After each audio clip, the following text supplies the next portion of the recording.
What's up, gaming world? KPB Rafael here, and we have a special guest today, KPB Rodimus Prime. I actually know you as Rodimus because that's your Xbox chat tagline. Right. Yeah. I gotta ask you a question, man. We haven't seen each other in so long, Uh-huh. and I've seen some of your pictures on Facebook. Okay. Did you trim your beard down for this? Cause I mean, you had a Uh, great beard. I trimmed it down. Not I trimmed down this because this is like under here is all patchy, Hmm. so I kind of got rid of it. But yeah, with the coronavirus, couldn't get to a barber or anything like that. So Did you put beard oil on it? yeah, I've actually come to find out the beard community looks down on people who put beard oil. Do you do that? really, Yes. Are you a high maintenance guy? You have to put I'm all the beautiful beard I don't oil. put okay. So I use this. I use the same thing I use in my hair, which is like this pomade that has like honey and some other stuff in it. I use it for the same thing for my beard as well. I was using a beard oil at a time, something that my brother gave me, and I didn't like it too much, so I stopped using it. But yeah, I bet I do some maintenance to the beard, not much, but I didn't know in the beard community that they look down on this Yes, stuff. apparently it's not manly enough. It's not manly. So what do they do to maintain I their have beards? no idea. They You've just let seen it. some of these beard competition. It's amazing how long these guys let their beards grow. They're the male. What was her name? Rapunzel. and no maintenance. I have no idea. I only barely know a little bit of that. All I know is apparently they look down on it. Okay. And also another thing, and I've been meaning to ask you this, and I Mhm. figured this is the best place: cigar smoking. Yes. What kind of cigars do you smoke? Because me, when I used to smoke cigars, my wife really doesn't let me anymore. I try to Mhm. get one in every birthday. Yeah. I mean, I like the Opus X's. Okay. I Heard of those. actually got a few Cubans from one time I went to the Bahamas. Nice. How I got that through, it's utterly amazing because they had a dog there. Hmm. So my buddy goes in front of me and it's inside my book bag. And I managed to actually go like this, put it behind me. He's like, okay, Mr. Dog, you can sniff me. The cop never stopped me. So that's actually been sitting there for a while. That's it's interesting because with me, I don't consider myself a quote unquote smoker, right? Like before, when I was younger, I used to do black and milds once in the blue, but it's more like when I was like depressed, like the mellowness has kind of helped me to relax and stuff like that. And then in recent years, I moved to cigars. So with cigars, my favorite is the acid line, acid Cubas. Yeah. I think they're from Nicaragua. Yes, they are. I Um, believe they are, yes. yeah, those are my favorites. They're a smooth blend. It's not harsh, and they taste really good. And it's just something that I enjoy a couple of times a year. I would say no more than 4 or 5 times a year. I have a cigar, and I'm the same way, man. Like mm, when I used to smoke them, I do it like maybe once every 3 months yeah, with a nice cup of rum. yes, whiskey, Yeah. Some people do whiskey. I yes, do rum. I know others who do wine. And it's funny because I actually remember when I first smoked a cigar. I think I was at my brother's house for New Year's, mm, and a friend of ours just, I was asking, "Hey, anybody got a cigar?" And she gave me one. And I never smoked weed. I never touched that stuff. right, Never smoked weed. Never smoked cigarettes. And people find it weird. It's like, well, at the time, I believe I was 23. yes. It's like, well, you're smoking cigars. That's kind of weird. I'm Well, like, well, what's weird about it? cigarettes are, in my opinion, are disgusting. Weed, I have no comment at this time. Well, you know how addictive cigarettes can Yes, be, man. yes. I actually I know from my dad. My dad when he was alive was a chain smoker. Was really 2 packs a day. And then of course he died from lung cancer. So of course those things don't allow me personally to take part in cigarettes. Other aside from the fact that I find them disgusting. Yeah, my mom, That's not all. excuse me, not my mom, my aunt, who used to live with us. I mean, she was a chain smoker for quite a while there. Hmm. My father was a smoker as well, but they both ended up quitting, thank God. So people always ask me, so where'd you get the idea to just smoke cigars? Hmm. It's just, I don't know, maybe I saw Schwarzenegger doing it one time, Right. and I thought that looked pretty cool. I think for me, it's definitely like the masculinity of it, Yeah. or the perceived masculinity Hmm. of smoking a cigar. It's what is a factor for me. And the fact that it does relax me is a very relaxing activity to do. And I don't need to do it once, like for the day, Hmm. one cigar. My dad-in-law, he's a big cigar guy. So whenever I do get cigars, I get majority for him, and I keep a few for myself. Is that Leilani's father? Yes, that's for my wife. He's a big Yes, basketball fan. I love yes. talking to that guy. He's known in like all of the New York region circuits from high school and up. Like he goes to the I'm an NBA fan, right? Yeah. And I always said, even though I'm an NBA fan, I find it hard to follow basketball on a college level because it's so much bigger Oh, than the NBA. you have to be a huge fanatic. Me, I can't stand no college sports. Maybe it's because I didn't go to a college where they had a Mhm. basketball team. I went to TCI, Okay. very small private college down in the city. I think it actually, doesn't exist anymore. TCI, I don't think so. Yeah, I heard of but it. man, God bless those people who could follow college sports because I can't. So he follows, pro, college, and high school. High school. So imagine how vast college is to pro, and then how vast high school is to college. Yeah. And he follows all of that.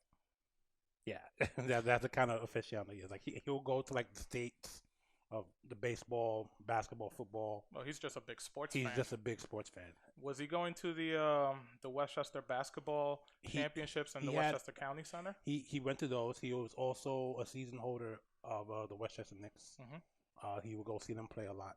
So I actually went with him a couple of times.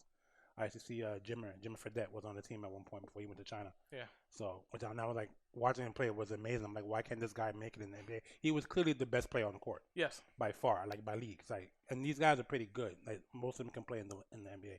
But I saw Fredette play, and I'm like, why doesn't he get what's so bad about his game that he can't get time in the NBA? Because he's successful now, right? In China. Well, is he?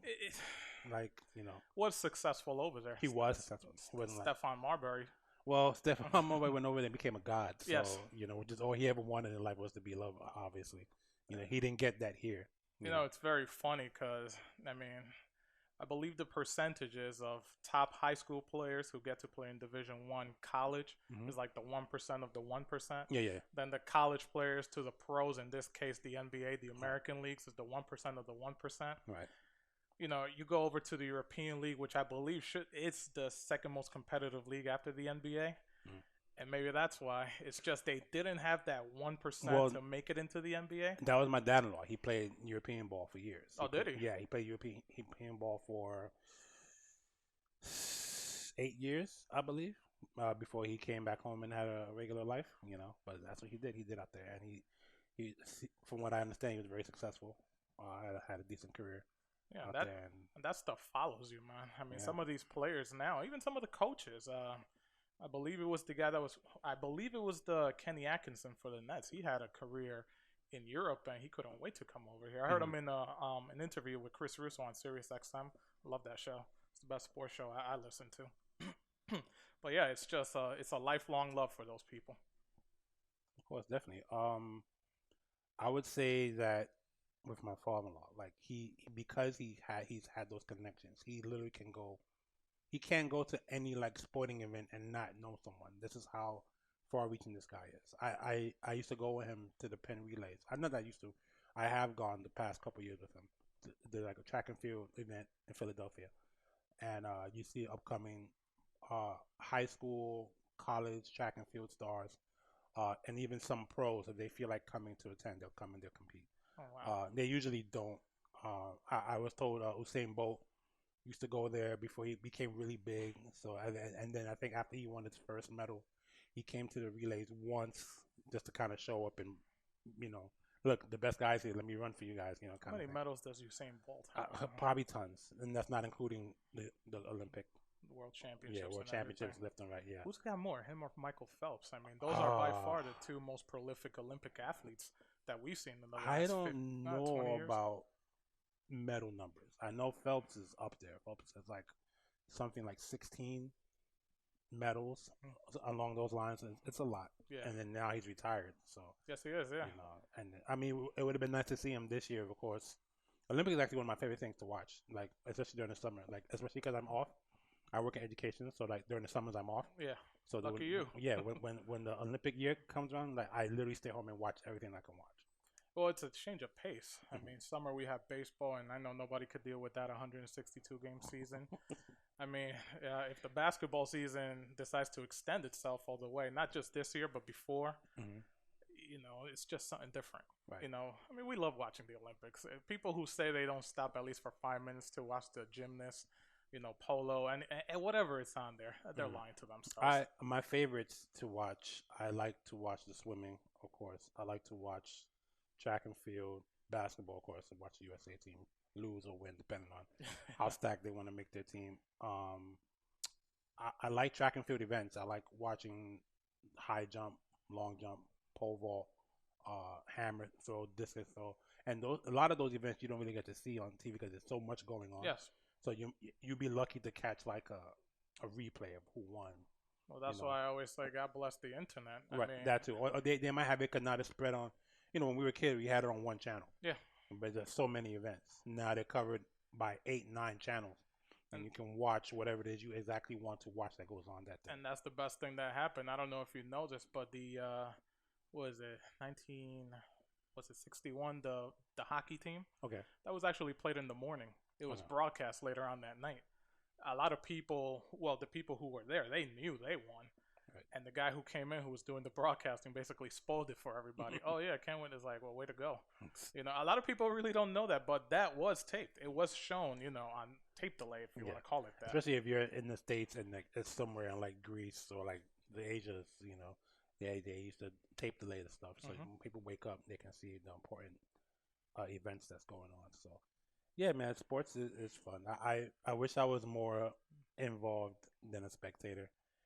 Don't we all? Commenter, yeah, but still, sports is. We wish we could take our passion beyond the playground. The playground, yes. Oh, trust me, I know. One of the best things that ever happened to me after my mom died on the airplane November 14th, we got together with the Alancia Dominicana down in Washington Heights, and they used to put on a lot of things, a lot of events.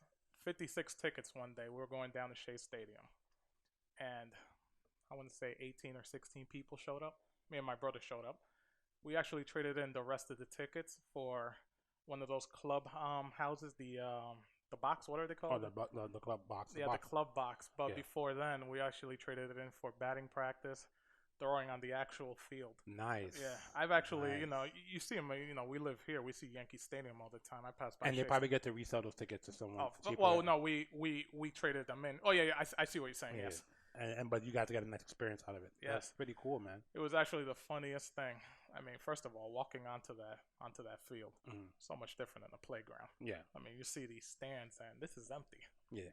And you're seeing this and it's like, man, looking at it now, you got to have a lot, mental powers to basically walk out of there with about 50,000 people screaming at you or for you, depending on what's going on. Exactly.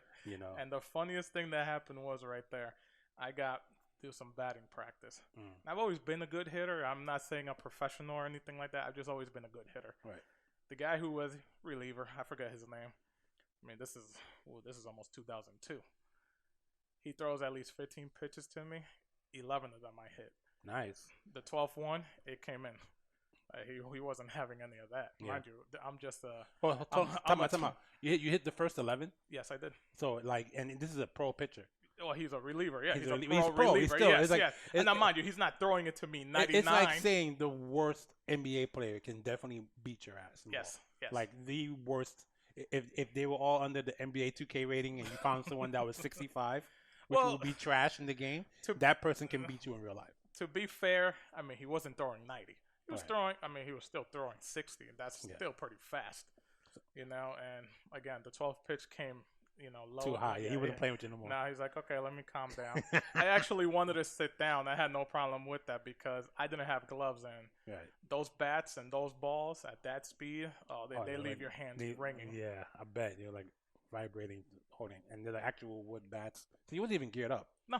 He could have killed you. He could have got mad. He could have hit you with a pitch. No. Yeah, I moved fast enough. I got the message.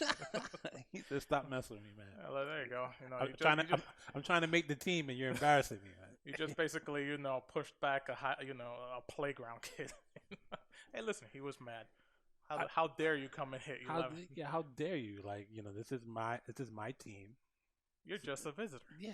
How? The nerve of you. I'm actually glad I got to do that because baseball's always been my favorite sport. It's my passion. I love it, I've actually it's been hard for me to just watch it lately, having a family and all.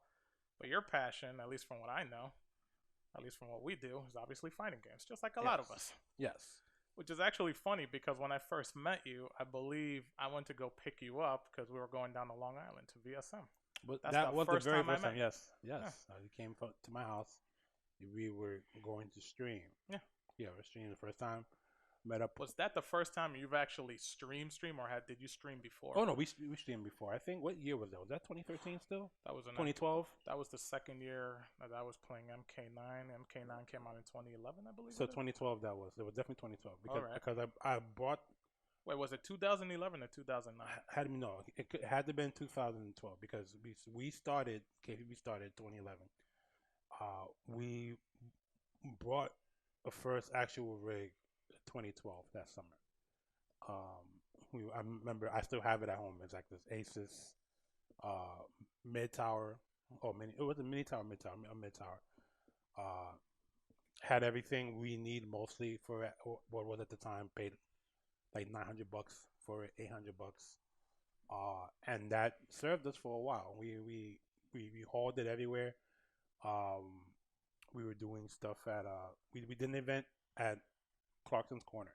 Of course. That was because before we New were Rochelle. yeah we were streaming. No, that was Scarsdale. Oh, that's right. It was Scarsdale. Yeah. Yes. We were streaming at home. We would have meetups in my house with the team. And we just have a home stream where we just Was that right there on having fun, pressing buttons in Yonkers. Yeah. Right at the border of Yonkers and the Bronx, right there. Right there, we were there. And I remember something like saying to Steven, like, "Yo, let's try to do local stuff.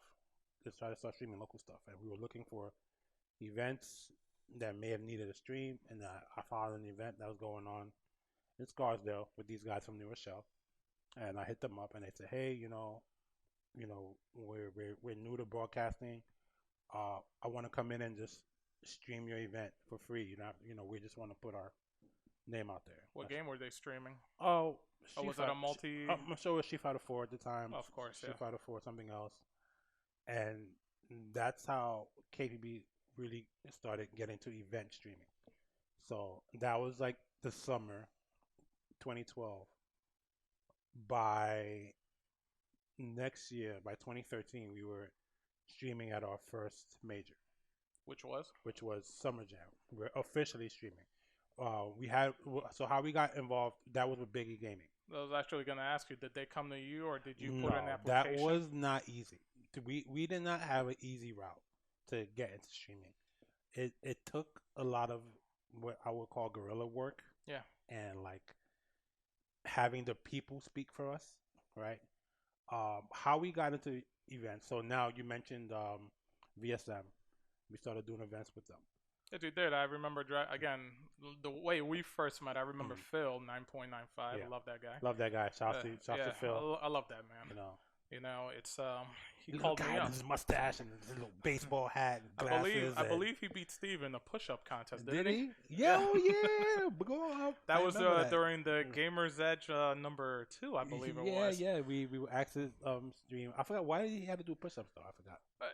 Ask Steve. That was a little bit of a challenge. I'll have to ask Phil. I have to hit him up. But yeah, he ended up losing it. No, Steve ended up losing. Phil knocked it out the box. He just I love that guy. I mean, talk about a consummate professional. Yeah, and he dealt with a lot. He dealt with a lot, especially with, I gotta say, at that time, which still is, depending on who you ask, a very toxic community. Yeah, in another own community. Well, before we get to that, obviously when you guys decided to broadcast. All right, so let's go back to that. Yeah. Before I believe. I mean, correct me if I'm wrong, because FGC history, especially during that time. I believe the first big streamer in New York, at least that I remember of, was the guy who ran FrameAdvantage.com. Who's that? I forget his name, but he used to broadcast a lot of stuff from Brooklyn. FrameAdvantage. Yeah. Maybe I'm Steve pretty sure that was that. No. FDGT, I believe that. I think that's what it was called. That's before first, Spooky took over. I remember Spooky streaming stuff as early as 2008-7. He might have been doing it before that. But that I knew of him was like back then. So he's one of the oldest OGs, and you can say what you want about him. I personally have a respect for him. He's actually, if not for him doing streaming at events, I think a lot of us wouldn't be doing FGC events, in particular. So I'll always have respect for him. Of course. I mean, you got to respect somebody that does much as work as he does. He's one of the pioneers of I mean, I've seen that guy streaming handling the setup, handling camera, commentating, by running himself brackets. Yes, so without using. I used to swear that he had a toilet under his seat and that he would just sit there. He never got up. Like me and Steve do events, and we, for the most part, we've always done events together. It's a shift. We have to take shifts. Sometimes we both got to be there. yes, Especially now with the way our workflow is not known. There's lots of cameras involved in camera work. So now what used to be okay, maybe you can do it one person, spooky. Now it's two people, minimum. well, I mean, some of these things, I mean, people look at it, it's Minimum. like, oh, esports, video games. It's like, naturally, no. Some, I mean, you guys and some other streamers, they might as well be professional productions. Yeah. It's What's crazy is you look at what's involved in esports streaming now. It's a lot less of a hassle than a whole production company coming in, and with similar work, similar value, with similar, production quality. Who needs a whole production truck outside doing stuff that we do with a couple of computers, and a couple of people? I think I've always thought about how we've made, as a gaming community, we've made production so simple. You think about it, and it's still a practice now. of course. You look at wrestling, for example. Wrestling always a big production truck, always just that and third, and then you Those have big trucks with those big antennas.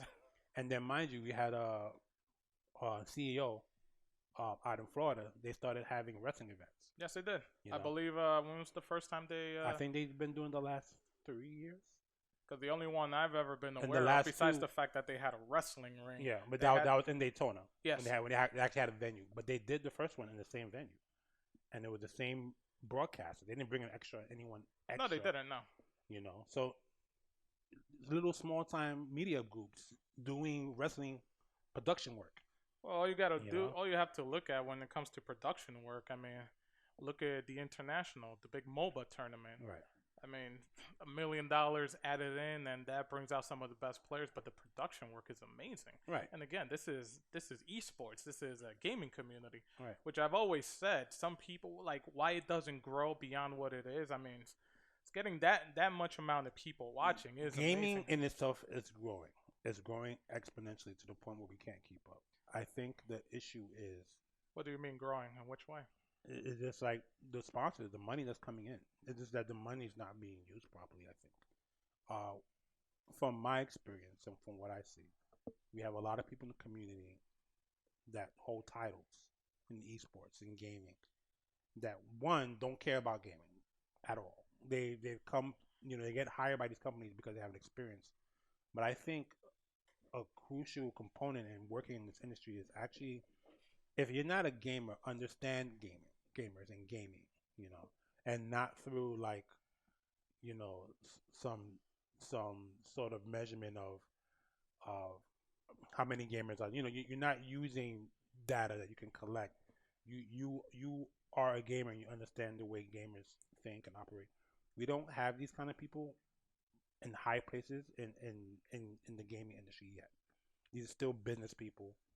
We have people It's coming. corporate America. Yeah, it's corporate. We have people that produce gaming events that come from TV. They know nothing about what's happening. Perfect example. I was working back in 2018 temporarily for NBA 2K. I used to fill in for another producer that was there, and all I had to do was just keep tabs of the Twitch output, how their production is outputted onto their Twitch channel. Just control that and run commercials. That's all I had to do, right? Was this just a weekend gig, or This was like a one a day. I did it a couple times that summer, 4 or 5 times I think total.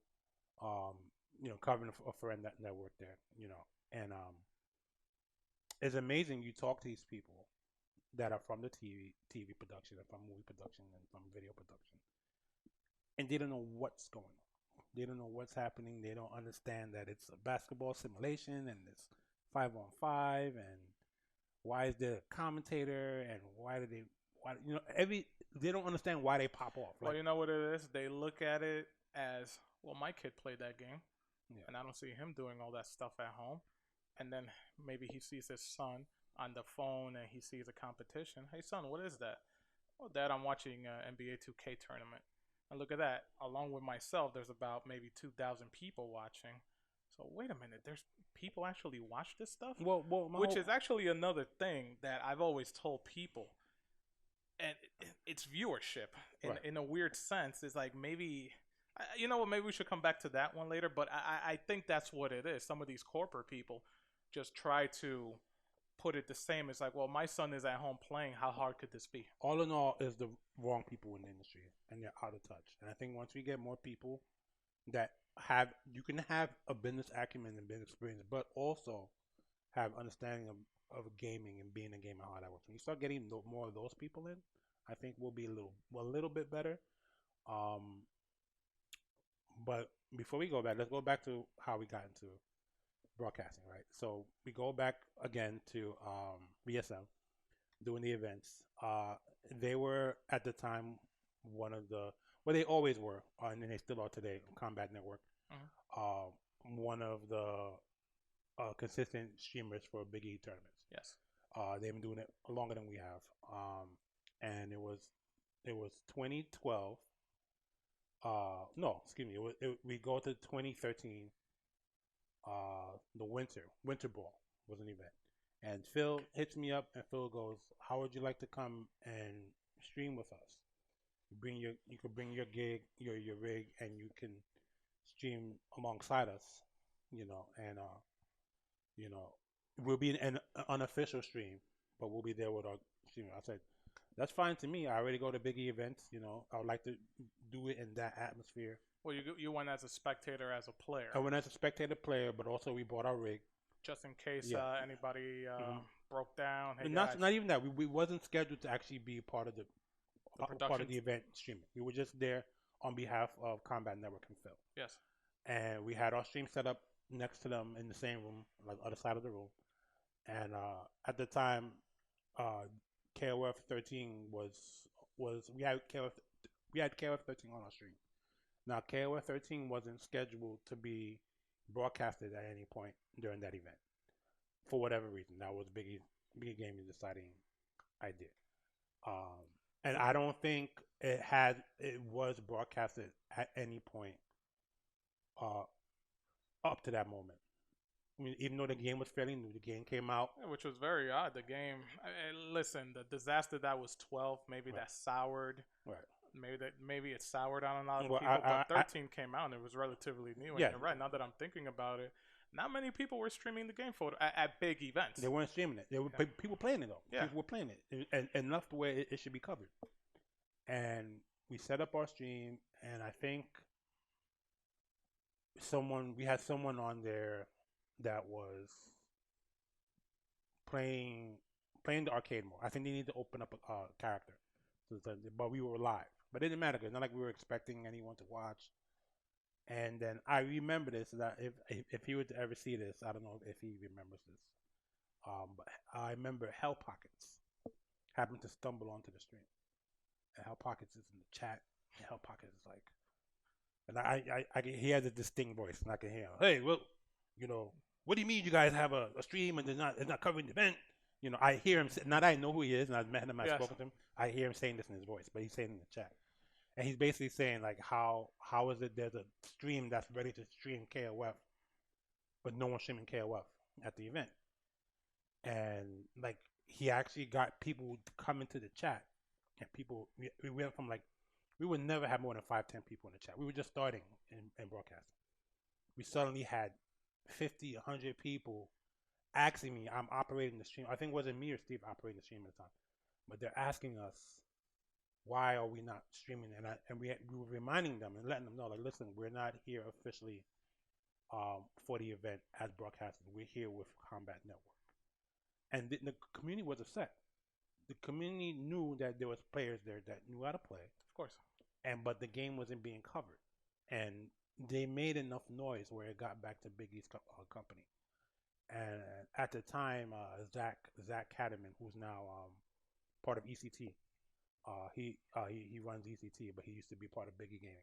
I remember him walking up to us at like I think it was the next day. We were done, packed up our stuff. We were hanging out on a Sunday, and he comes up to us and he's like, "Listen, I don't know, what you guys did, but like people have really asked for you guys to cover KOF, and I'm gonna ask you to come to Summer Jam to do that.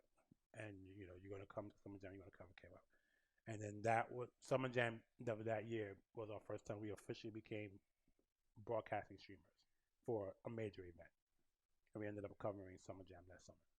Now, when you guys started streaming, Mm-hmm. I guess this is before getting to Summer Jam. Was it just you and Steve? It was just Steve and I. Yeah, it's been just Steve and I for years. Uh, it's been him and I just running the event, running the rig. Like I said, there was a time when it was possible to run the stream with one person. So he would be at the stream and I'd be away, Mm-hmm. or I go play a match about if I was in the tournament, and vice versa. I would cover the stream and he would run and either go relax or chill or go play an event. And that's how it was for years. And then the streaming aspect and the workflow of streaming started to evolve where now it was no longer a one man show. That's what I was actually going to ask next. When Right. did you, well, I was going to ask next, excuse me. When did you decide, when was it obvious when you and Steve saw that, we can't come here to play anymore. If I use my break because you're coming here to, help me cover, Right. I could take my break. Let me go get a match in. When did you guys realize that, you know what, this is a full-time gig? We're literally coming here to stream. We can't run around getting matches in. This is 100% our focal point when we come here. This is what we're doing.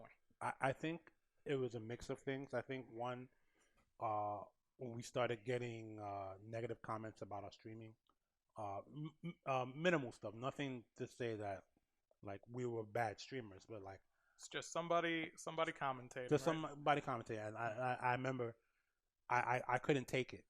I couldn't take the little snide remark from some unknown person in Twitter in Twitch land who I don't know with some funky screen names talking crap about a stream, you know. And I was just like, for me, because I know Steve likes to still enter events even today and play when he gets a chance. I made a decision to step back from competitive gaming and make sure that when we go to events that we run a tight ship when it comes to streaming. So there's always at least one person dedicated to making sure that stream is always running.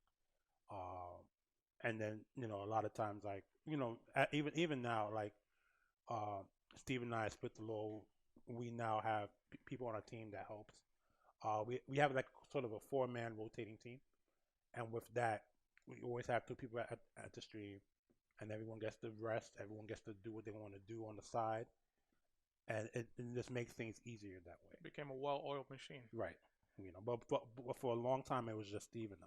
You know what the weirdest thing about that where you just gave me the history of that?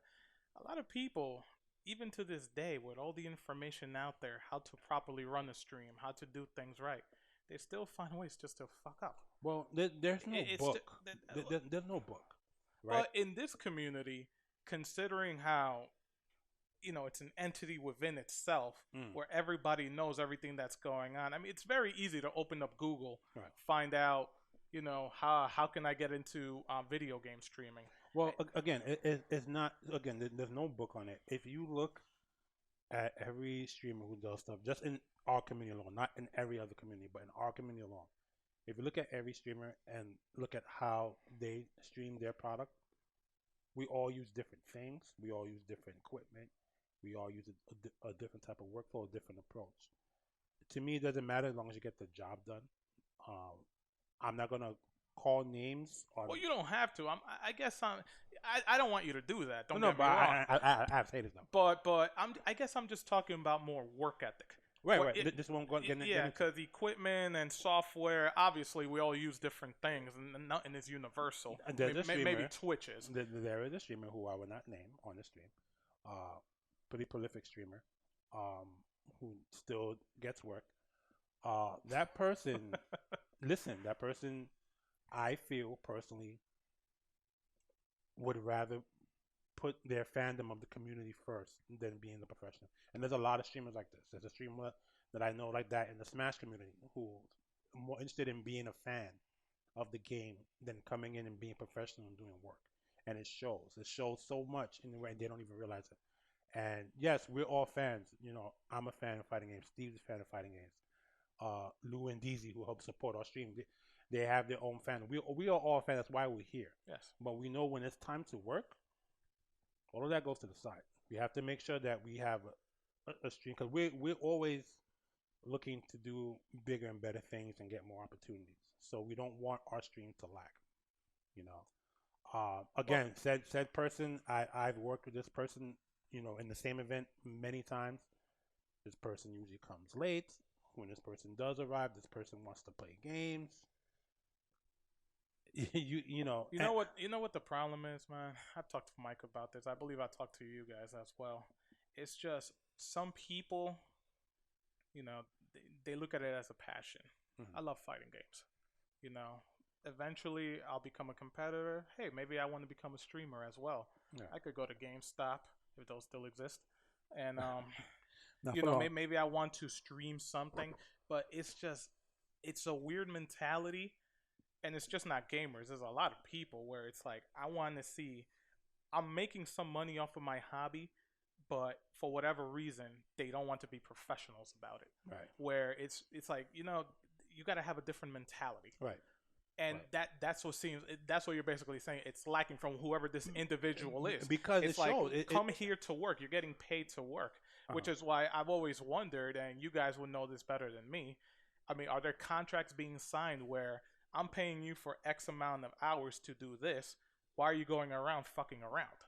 I'm going to be honest and say that I have working relationships with certain entities where I don't work on a contract.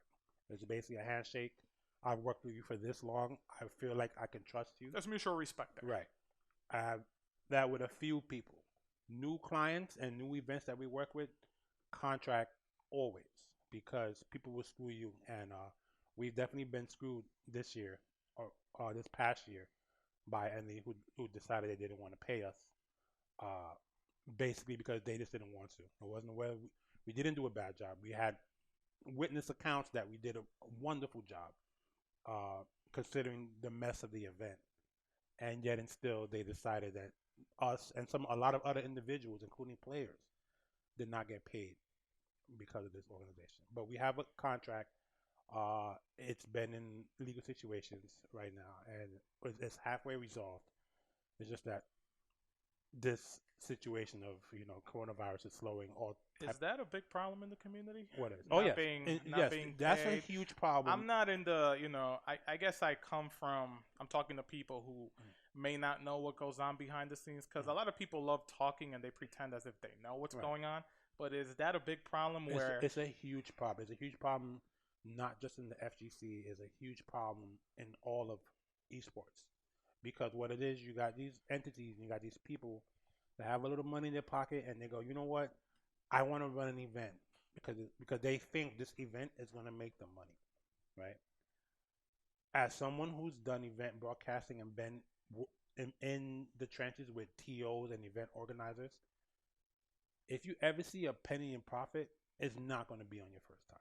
You have to establish yourself as a credible event, as a credible tournament organizer where people respect you. And then once you start getting the outside sponsorships and investors to come and actually help run your event with money, then you may start to see a profit. But no one makes a profit on their first run. Well, that's just small business in general. That's business 101. You can't build a business and in your first year expect to make all the money back that you put into it, right? So that was these people. These people, they saw our work at another event, and they tapped us. They said, you know what, we really liked your work. We want you to do this. We want you to be at the event. For months, we laid out the blueprint, the work. I explained to them in detail the things that we need. I explained to them in detail the things that we were able to do and provide. I had that written up in a contract given to them. Saw it, oversee it, agreed to it, signed the payment contract. Come to the event. The investor, which I would liken to. Ooh, gaming investors. Yes, I like this. Yes, this particular investor, I would compare him to an immature rich playboy. right? Who spent money on everything around the event but the event itself, right? Now, when I say that, we were in Atlantic City, I mean, right? that's most So most let's likely one of the casinos. Then. yeah, yeah. So we actually had the showboat, which doesn't have casino, which doesn't have machines anymore. They're just a hotel because they got their casino floor got wiped out by Sandy. Well, I mean, Atlantic City in general Yeah, yeah. has been on a dive for Right. So X so amount of they years. haven't used that floor, the casino floor for casinos and whatever. Well, I take it also that they took it in because I mean the unemployment rate down there is so huge, and I was watching a documentary on it on one of those PBS channels, and Mhm. the amount of unemployment and casino workers, Right. I mean they'll take anything down there as long as they get some Right. people Yeah. to work. It's pretty bad. It's pretty bad on there, but they're trying to recover. They may get back to their feet another decade. In another decade. Yeah, it's slow. It's slow, Yeah. and then they have to worry about it happening again. The hurricanes and stuff. It's a Of prime. course, yeah. So it took a big hit, but they're still around. They're just gonna take them some time. Now the showboat is just a hotel. They don't have any attractions there. They serve, I guess, for other people to go to other places and do whatever they want to do at other hotels. It's a big Holiday Inn. Yeah, it's a cheaper alternative to the other hotel, right? So being that he's in Vegas, he's in AC, he might actually. This is not including the idea that he may have actually left to spend money at other casinos. Because this is something he may. This have is the done. investor. Right. This is the investor. The investor. So the investor. Well, he's got all the money in the world, so just go do whatever you want. There was two I events. may be investing this event, but I don't give a fuck. There was actually two events going on in the same building. There was some local MMA fight, and then there was a recording. They were shooting a film for Netflix that had like Batista and some other people in it. Deacon Batista. Yes, Deacon Batista. Yes, with the chain and and the, the little priest. the little priest. Yeah. So he. It was told to me he spent money on the fighters that were fighting at the bars, entertained random women that were coming around the casino, entertained the staff that were shooting the film. Right, this guy was spending money to look cool. Right, this is the guy that was investing into the eSports event. Right, and yet and still, after all that's being said, we still today have players that haven't been paid for their winnings. We have broadcasters, including us, that haven't been paid. We have staff that haven't been paid. I'm not talking about staff, I'm talking about a whole team of bracket runners and tournament organizers that didn't get paid. I'm talking about photography people, audio people, people that did their freaking highlight reels and videos and stuff, didn't get paid to this day. And they're running and hiding. So this is a thing. This is definitely a thing, and if not for a contract and it was just a handshake, We'd be fucked. We'd be screwed. We'd be totally screwed. So for us moving forward, I'll actually be clear. I work with, I'm not going to say names, but I only work with two entities on a handshake. Only two. And one was recent, but they've earned our trust and they've given us tons of work. I think you've been working with them Yeah. side by side for years, so Right. the trust is already The trust there. is there. So they get a handshake. Anyone else? Elaborate contracts that I write up myself. I write up myself. I have it overlooked by someone in a legal capacity to make sure it's good and it's concise. Right. And take it from there because you can't trust people. You can't trust people, and especially, I guess this is any business, anywhere. Oh, of course. Right. But especially in one like this where, again, you guys are more experienced than I was, but even when I was knee deep into it for those years, it's just so much cutthroating, so much stabbing and it still in the is. back. It still is. And people, who allows it? and we all allow it. There's no. Is it because of the love of fighting games where it's like we want to stand together? It's part of it is that sometimes people have the attitude of I don't care what's happening around me, I just want to press buttons. But that's not the attitude to have.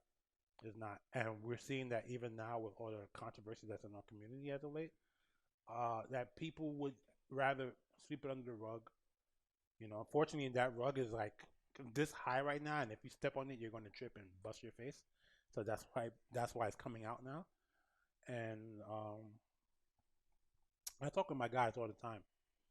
It's rough. It's taking a toll on us mentally and emotionally because we're so invested in the community, and we hate to see the community in this position right now, where for those that I know we haven't touched on it, but a lot of the sexual misconduct that's been really plaguing our community.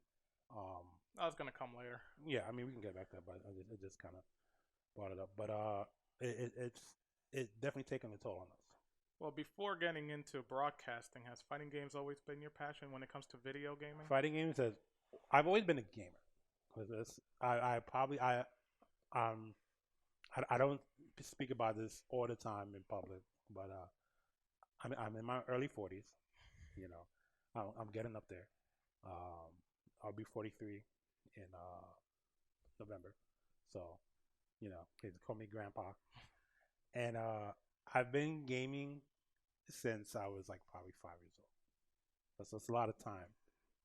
38 years I've been playing freaking video games. People in this community I haven't even been alive that long. Well, I remember one time there was going to be an event, and maybe it was Mike that was messing with me, and maybe it was Raf. He's like, hey, you should have like introductions for Rod, Steve, and Mike. And I'm like, hey, let me think about this one. Let me just find one that is going to make Rod and these guys laugh and possibly troll the community. And I believe for you, I came up with, here comes Rodimus Prime. Every FGC's member, real father. Yeah, and I'm like, you know what? Maybe I shouldn't say that. But you know what? What's crazy about this community is that there are a lot of people older than me. Of course. In this community that have been around, for a long time. As a kid in the 90s, I've heard about Alex Valle, Arturo Sanchez, Ricky Ortiz. I heard those three names a lot. Yeah. And I heard the Duke Doles. Yeah, John Choi. Those names they were all in the same. The Mike Watsons. They were all in that same boat. They were some of the original players that I know, specifically Valle and Choi. I don't know about the other guys, but they were some of the original players that decided to take a trip over to Japan when they probably were. When it's like, man, we got these great Street Fighter players, and we all know how much love there is for Street Fighter in that country. I always said that California, the reason why California was always a strong community, or had been for years, is because they were closest to Japan, so they were able to actually exchange the ideas of Japanese players. Remember, that's when Daigo first came over. Yes. He came over to an event in Cali, to face the old school Cali Power, which is Alex Valle. And of course. He wiped the floor with him. Yeah, I remember Alex Valle and his, with his tank top all the time, wearing a white tank top. The Cholo. Yes. The Cholo days, OG Cholo. Grandpa Valle, as Grandpa people call him as well. Yeah, but I have respect for Valle as a player. He's been around. OG. He still can hang. He's still a threat. I remember even watching him at Evo last year. Really giving people the business at Samurai Showdown. I think he was in the top 16. Top 16. He was reflexes are there, man. He's still there, And the dude, I know he's older than me. I don't know by how much, but does he still run Level Up? I believe his company is called. Level Up is this broadcast company, and I believe they still do WNF Monday Night Fight. I think it's online. Yeah, they're in charge of NorCal Regional, SoCal Regional. Are they not? They probably do work, but SoCal Regional is his. NorCal is Troy, I believe. Yeah, Troy runs. The funniest thing about those guys, and I'm sure it applies to you, looking back at it now, I did an interview with Shock. Okay. Another guy we love. Another old school guy. And what a lot of people, even during the height of 2008, 2010, a lot of people don't know about those guys. It's like Valle just doesn't play Street Fighter. He plays everything. Shock. Everybody knows him as the Mortal Kombat guy. He plays everything. I actually made that mistake. That video is up on YouTube. It says longtime UMK3 supporter. But that's when I really started getting just knowing him. Right. But then when he opens up, besides the fact that he's a big wrestling fan, he actually used to wrestle himself. Wrestler, yeah. Mm-hmm. He plays everything. I played everything. Street Fighter 3 with him. We play everything. We all play. We focus on games. Yeah. I have every tournament game accessed in my house. That's played in tournaments today and for the last possibly 10 years, with the exception of maybe a handful. I have them ready to play at home. I'm a fan of fighting games. I focus on a few. Yes, I have favorites, but I'm a fan. I've always been a fan of fighting games. I used to own the most obscure fighting games, the most silly fighting games. There was a good game on Xbox and PS2 or PS3 called Battle Fantasia. I've heard of that game. Wacky anime fantasy game. I thought it was cool. You ever played the Rumblefish too? Rumblefish, I remember that game. I never owned it. I don't think it was on any systems I could remember. It was, I believe it came out on the PS2. Dreamcast, I think. No, that was you're thinking it didn't come out there because I know basically every obscure fighting game on the Dreamcast. But the Rumblefish. Oh no, Japanese. It didn't come out American. No. Yeah, you're right. The Rumblefish 2, I believe, only came out for the PS2. And the only time I ever played the Rumblefish was when Chinatown Fair was around. Yeah. But again, going back to what you were saying, a lot of people have this weird idea. It's like, oh, well, Shock's only a MK player. Valle is no. There's a passion. There's a passion for that. Yes. Game. But we have a passion for fighting games in general. And my favorite game is King of Fighters. But even Which though one? the whole series, so I would say from top to bottom, even 12, because we needed 12 to exist. 12 came out basically to show us how not to rush things. That was a rough year. That year for me was bad. I didn't need KOF 12 to be so trash. The only guy I think I knew who played 12 seriously, maybe know him, Dark Geese. He's just an SNK head. That guy, he's the more than me because that game. That's the only guy I knew who tried playing that game competitively. And he's built a good base for himself. He's like the king of KOF down in Mexico. He's an American guy, but he's brought the tournaments down to Mexico. That was always one of my dreams, to be honest, to go down to the Latin American KOF community for like a week or two and just play KOF with them. That's all they do. That's always been one of my side FTC dreams to do, and I would still want to do it. I still want to visit Mexico. I've never been. The funniest thing about Mexico is, as you know, KOF 2K2. That's the game in those, not just Mexico, in those countries. And right. Dark Geese, I believe, I was following him for a while. He was putting exhibitions together between Mexican players and Peruvian players, Honduras, because a lot of people think, oh, KOF is only all Mexico. Of Latin America. That's all they play. But do you know why Latin America is big KOF fans? Do you have any reason why? Well, it's because if I remember correctly, the Neo Geo cabs, because they could hold 4 games together. I think they always just latched on to that because Neo Geo cabs were cheap. You could put the cabs. The cabs were cheap. The games were not. Oh, a copy of a copy of.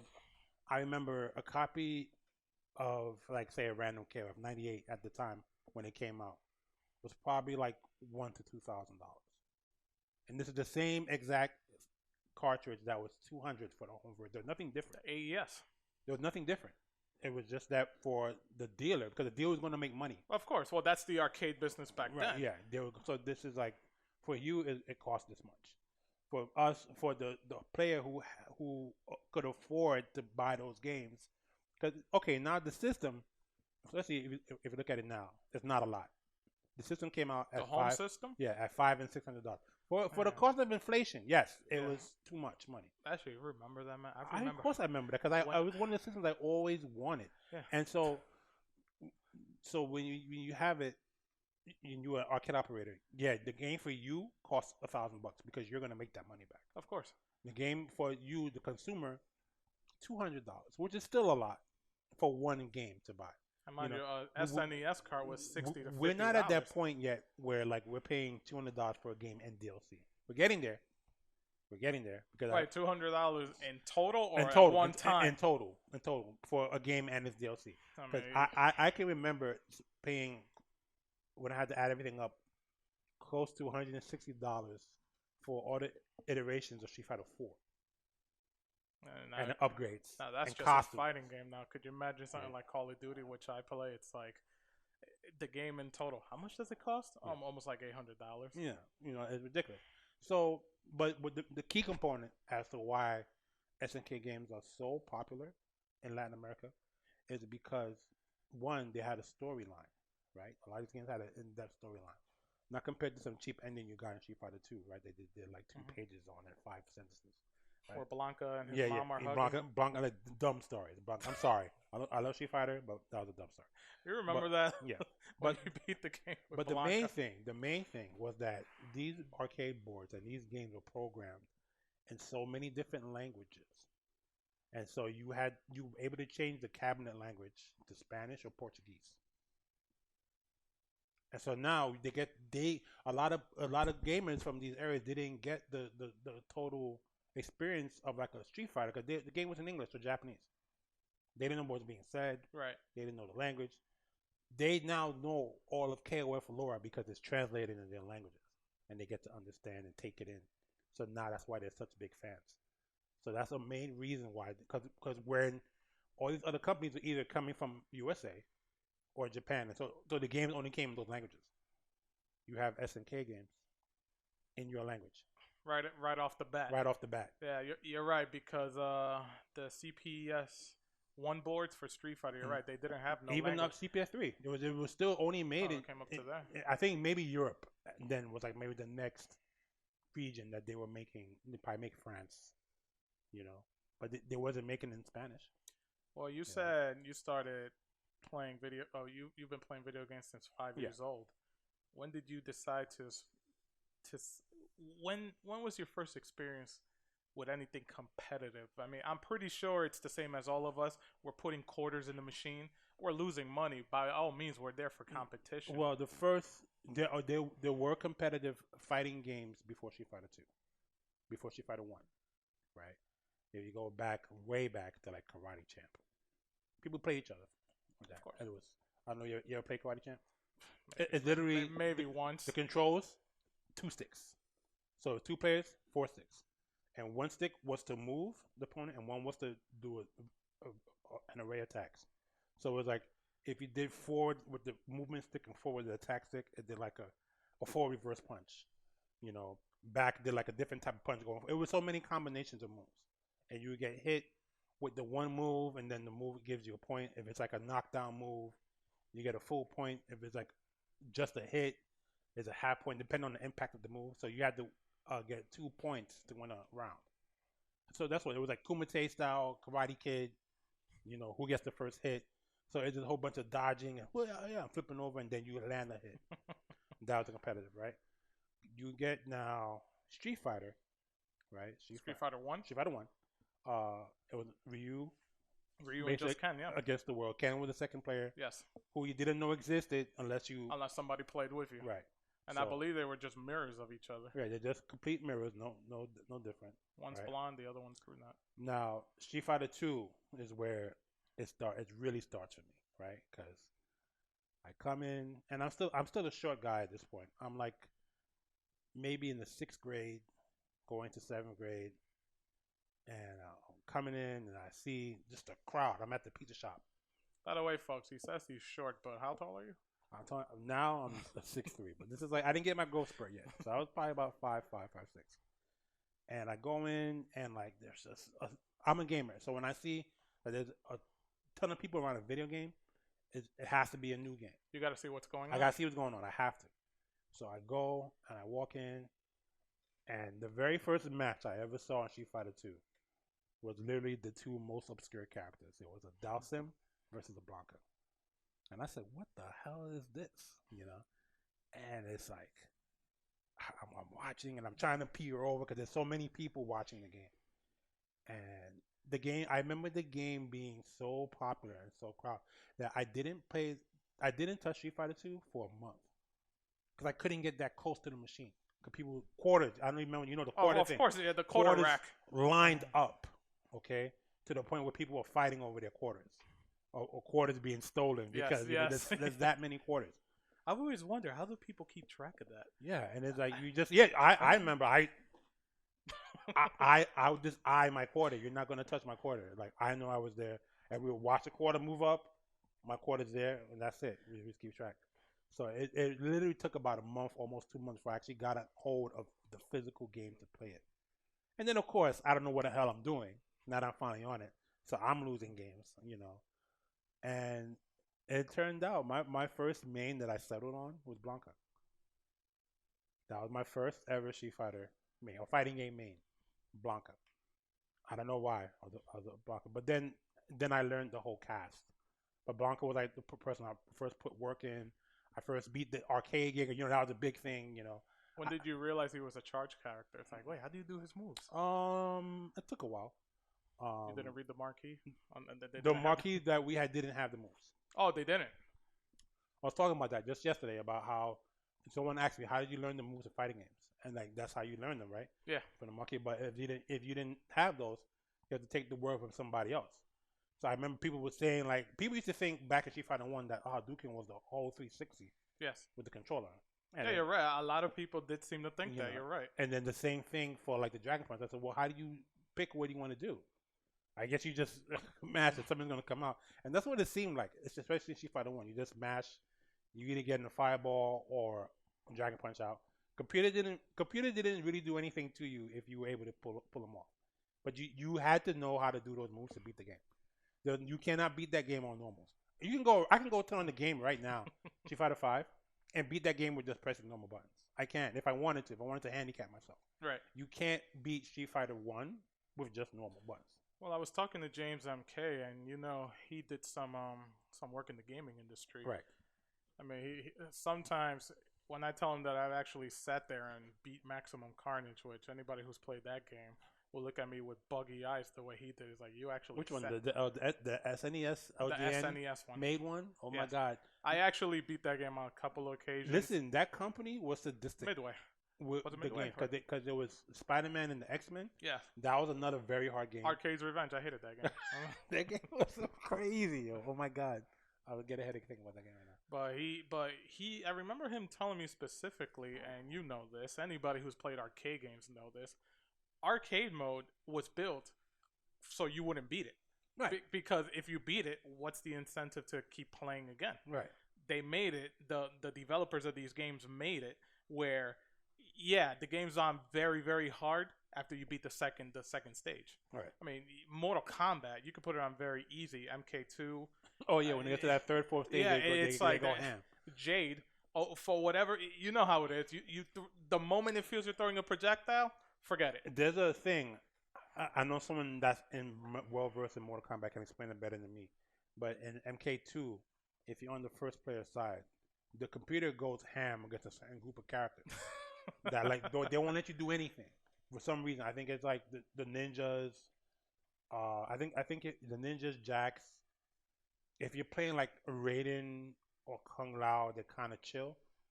But other than that, the computer would not let you do anything. They were so mad at you, like from the first time you start the game, and you couldn't do nothing. You had to play on the second side to get somewhat of a chance. Yeah. They were. I don't know why, and I'm sure looking back at it now, and knowing how NetherRealm is, they probably did it on purpose. Oh, of course. Because they just revealed that if they're from Detroit, right? Like Mark Tamel. Yeah, I believe they are. Yes. And he's from Detroit. He's one of the lead programmers.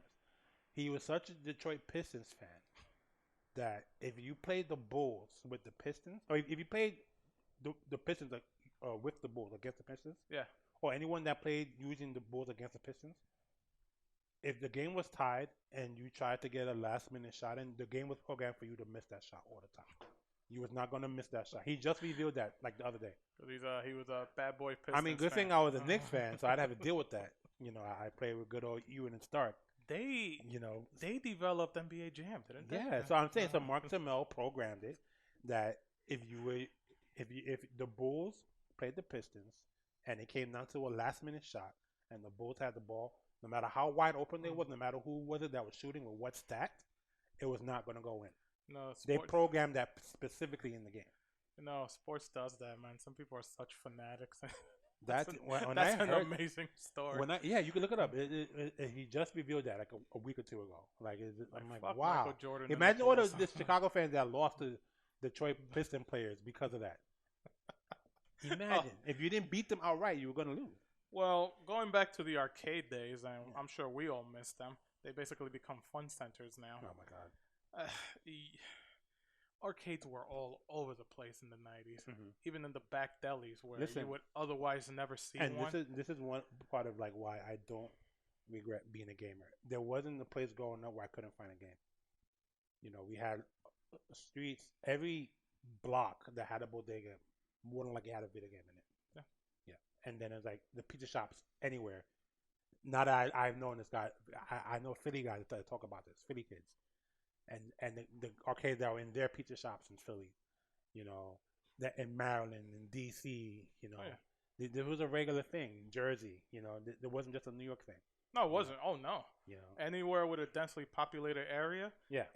If you were a deli owner and you did not invest in an arcade machine, whether it be You didn't even Neo have to Geo, invest. You didn't have to invest. They had arcade coin operators that will come in and bring the machine to you and just split the profit. Yeah. That's all they would do. And they would actually give you the majority of the profit. I actually used to own 2 arcade machines at the pizza shop I used to go to, and that was basically our deal. I remember I bought a Neo Geo cab from that guy. Real nice guy, man. I mean, Giovanni's Pizzeria, that's where I spent the majority of my childhood playing Marvel, Neo Geo. I bought that machine, and, you know, it came with the lamest games, you know. All those, like, you know, Metal Slug 1, and I love Metal Slug. You know, the soccer game that you always see, just the most basic games. Super sidekicks. Yes. Yeah. And if I remember, I put KOF 2K2. And where I live, it's You own the machine, dude? Yes, I did. I own 2 of them. You still own them? No. Oh my god. I put Sengoku 3, I believe it was. Yeah. Oh man, the amount of money that game made for me was utterly amazing. Yeah, man. And it's funny because he thought he knew the gaming industry. He was just a guy who owned a pizzeria, and he owned machines. And to him, just because I was putting quarters in, he thought, going back to the whole corporate American, he thought he knew it. He was more of a gambler. He played poker, and I told him it's like poker and video games are completely different things. You may have a machine in the back that's video poker, Right. but in actual video games like Tekken and stuff like that, they're different business. Definitely. Definitely. And that was our business deal. And it's funny because, I mean, I made him so much more money compared to his other machines. He had a Tekken 3 machine in there. Who didn't love Tekken 3, Tekken Tag? Right. But I still remember from that. That was actually one of the better investments I made when I was younger. That's awesome. Now I wish I had the foresight to do that, because if there's one person that I actually envy in this whole community is Tony Majors.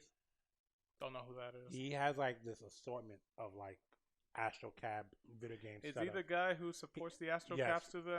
Okay. And like most of the times you see him at events, you see his small lineup.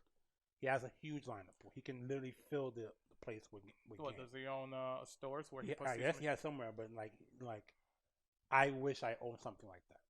More than anything, more than like a gaming lounge. I wish I had a whole bunch of like classic fighting games that I can just set up somewhere and people come and play. Well, my dream is, and I would love to own some arcade machines again. Specifically, I mean, Marvel 2, I played the heck out of that game. Marvel 2, I never really played competitively. I just never liked the way, I mean, I could hang, I play Team Scrub, but that game competitively, no, it just never clicked with me. I never had the reactions for Marvel games, so that's why I never took them seriously. Like, and there's a lot going on in like these Marvel games, a lot on screen, thinking. There's a lot that goes on. I just never had the reaction for it. I do appreciate the games, Yeah. especially 3. I didn't play 3. Like, I didn't try to play to be good at it, but I low-key love to watch it. I love to watch it, and I understood by the game's, you know, tournament end, so to speak. I learned a lot about the game and like what can be done, setups and characters and stuff. I really did admire the game. The one game the only 2 games I've ever taken seriously from a competitive standpoint was MK2. You know, I don't have the reflexes that some of these guys have anymore, because if you stop playing that game, I mean, unless you're playing it nonstop, you know, you kind of lose some reflex. But I always loved that game, right. MK2. But the only other game I took more seriously than that was Mark of the Wolves. For whatever reason, I actually, at the beginning of when I started going to the FGC, I literally started going to Philly just to play that game. The guy, I believe his name was Joe, he was organizing it. We used to get like 26 players. I believe Jonathan Jack was one of the players I played there the first time. That's how I met him. But those were, and I love fighting games, but those are literally the only 2 games I ever took seriously. Only reason why I didn't take Garo seriously was because during that time it wasn't accessible to me. It wasn't accessible to me mainly because I used to work at Neocrash, right? Oh, I love Neocrash. And that's one of the best original spots in New York. I actually had a falling out with the guy that I work with. I remember him too. He could be a doucher, but he was a douche. He was a douche to a lot of people. He was a nice guy too, but he could be a douche. He was one of the original people that I know of, especially if you loved anime, where he had everything. Everything up there, but we also knew that Chinatown sold it for much cheaper. Yes. And if you were willing to travel, you would go to Chinatown. You know what the funniest thing is? That was always it.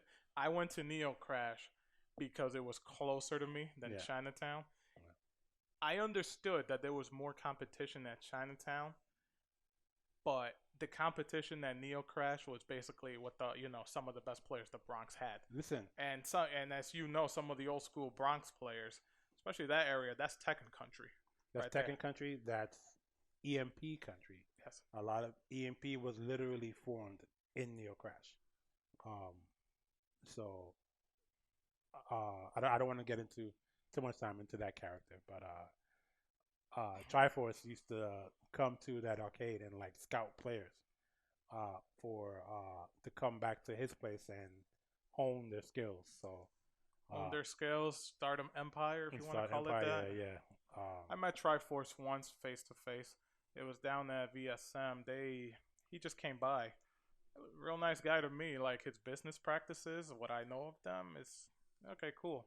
But we mainly talked about because a lot of people don't know this about him, but he plays like old vintage coin ops. He's very much Oh no, into he's that. a gamer. He's very much a gamer. He holds the record Which record does he hold? on Tekken. Excuse me, not Tekken. Tetris. Is he part of the Video Game Hall of Fame? Cause Yes, he's very familiar with them. He has his own records there in a few games. He's a quintessential gamer, and I'll give him that respect always. He probably has had the same upbringing that I had in terms of gaming. He just took it to another level. yeah, smooth talk. He's literally the game master. You know, he earned the right to walk around with a power glove for a better part of a decade for a reason.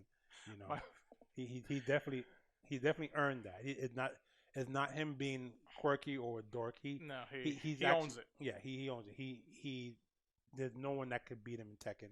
I keep saying Tekken, Tetris. Yes. Right.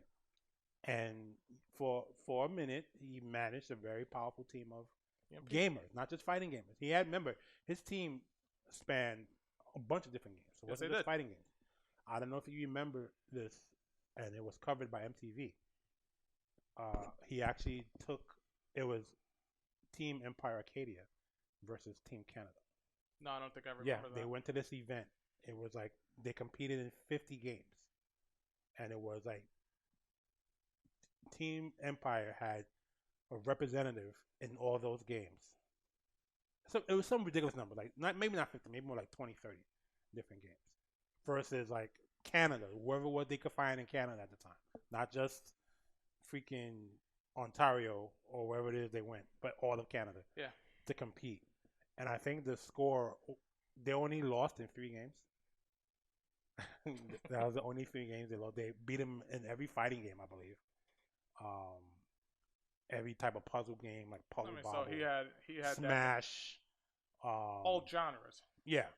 Did they play any first-person shooters this like was in like Counter-Strike? I don't know. I have to go back and look at it. But this is like in the mid 2000s. Did he ever take Team EMP fighting games to the old Japanese SBO events? Super Battle Opera, I believe that's what it was called. Yeah, I don't know if EMP went. I want to assume that he had to at some point. Although I could be wrong. I know Justin Wong one year attended, but I think when he attended, he wasn't EMP anymore. And that's I don't have that information. Their Team EMP is the most well known for better or bad, however you want to look at them. They're the most well known team ever in the FGC, isn't it? At the time, I wouldn't say today. Today, they're more of a thing of they're the most talked about. They were the most infamous. Yes, infamy is the word you want to use. Because their bad came along with their good, and there are people today that still uphold the EMP name. And I don't blame them. That's what they want to do. It's what they want to do. Of course. They still uphold the name, and really the no animosity in that. I know people, some of those members that still do that. No problem with them. They're great bunch of guys. Great bunch of people. That's their prerogative. When did you go from? When was your first experience from getting out of an arcade to actually going to an event at a hall, at a hotel. When do you remember your first So, ever so this is the personal thing. experience with that? This is the thing, and that kind of correlates with uh, in me falling out with Neo Crash, right? Like I just had enough of the fighting game community. Um, between my falling out with them, I tried to patronize Chinatown Fair a couple of times. I didn't have a great experience at Chinatown over the years. Uh, I felt because I was an outsider, occasionally showing up there to have some matches, Oh, it was very cliquish. very cliquish, very extremely cliquish, and it just like I felt like it didn't feel welcome. You know, you can go to an event today and play a fighting game, and you can make a friend, and you can if you don't make a friend, you have someone that can discuss with you about the game. Why'd you lose? Why'd you win?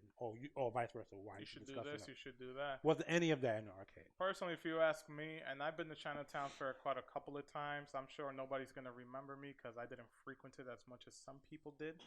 But that, if you ask me, this is just my opinion. That was actually one of the downfalls for that because it was too cliquish. You know, the same people were just in there. I mean, they were feeding the machines, but at the same time, that cliquish feeling turned off a lot of people. Right. And you could also say because systems caught up with arcade machines, more people are playing at home than they go out. But that's just always been my feeling towards that. I mean, I was there the last night Chinatown Fair closed down, and I mean, I used to go there occasionally, but I just felt like I had to go there. I went there with Mike, and it was just still the same thing, same cliquish feeling. And I like, went too. I went the last Sunday it was open. I went in the afternoon.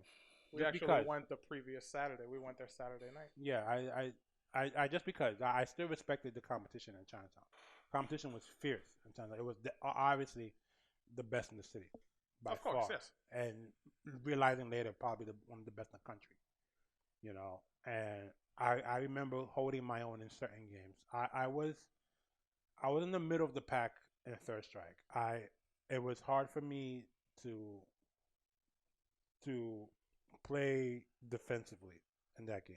Like the expert level parrying was Which game was this? Third Strike. Okay. Street Fighter 3. And that was hard for me to be really stand out. So, but I still like to play it. And occasionally I'll get a win or two. But it was very very strong players down there. King of Fighters was more my speed. I was able to hold my own. One of my longest arcade streaks in any game ever was in Chinatown Fair. King of Fighters '98 had just came out, and I ran 30 plus win streak in '98. Um, if you ever been a fighting game player who's been in that situation in arcade running some sort of a streak, it gets tiring. Um, when you have 30 wins in KOF, it's like 70 wins in any other game because it's 3 out of 5 matches, and stuff, and it gets tiring. I pretty much lost. The reason why I lost that day was fatigue. I was just tired. Yeah, a lot of people don't look at it, but when you're standing up, Yeah, when you stand, I'm talking about this is 3 hours with your neck cranked. Well, I'm tall, with your neck cranked down a certain way, and you're playing, and I had this weird persona around strangers in fighting games. If I didn't know you, right, it's almost as if I didn't acknowledge that you were playing next to me. fuck off. I wouldn't acknowledge you. I wouldn't look at you. I would just be stone cold, And I used to people would lose and look at me, and I could feel them looking at me, and I would never take my eye off the screen. I would just sit there and wait for the next person to come play. Is that why you treated me that first night we met? I mean, What? we're driving down VSM. He's just staring forward. Just drive. No, because it's just like, well, you want me to stare at you while you're driving? Wouldn't that be awkward? That would be No, so but awkward. have conversation. I know. I think we converse. I'm not a. No, non- you just stare forward. I'm not like that. If I did that, there must have been something on my mind. I'm fucking with you. Don't worry. But yeah, that was like one of my more crowning achievements in fighting games was to have that streak, and that wasn't even like something I had planned to come and do. Um, I was playing the new face team, which is Shermie, Chris, Yashiro, Yes. and when '97 came out, I complained about how bad Chris was. And then I seen in '98 they gave him a whole bunch of new moves and fixed the moves that were wrong. Thank you. You know, yo, like '97 Chris, I don't know why he's in the game. He's the most horrible character in the game by far.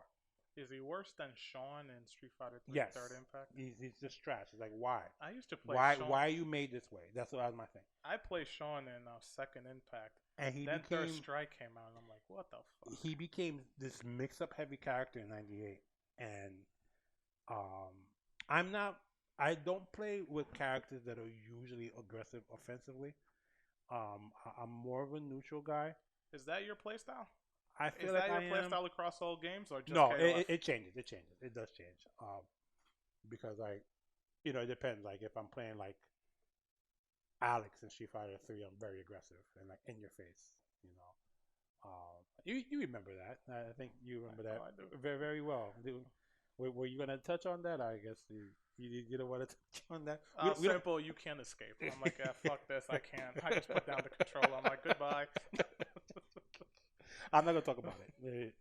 Well, I played Sean. He sucked in the game. Yeah, but depending on the character, depending on what the character requires, which is not the case because like I actually just played Dawson last night in 5, which is Ralph. I played him, and he was very aggressive in my face, and it was annoying. And I'm like, I had a hard time because I'm just learning Street Fighter 5 now. I'm actually taking the time to learn the game and start to play it. So right. I had me a rough time, but I learned a lot and I have fun. Learning's always the fun part. Right. So you go to arcade, you go to Chinatown Fair, and again, do you remember your first? Competitive.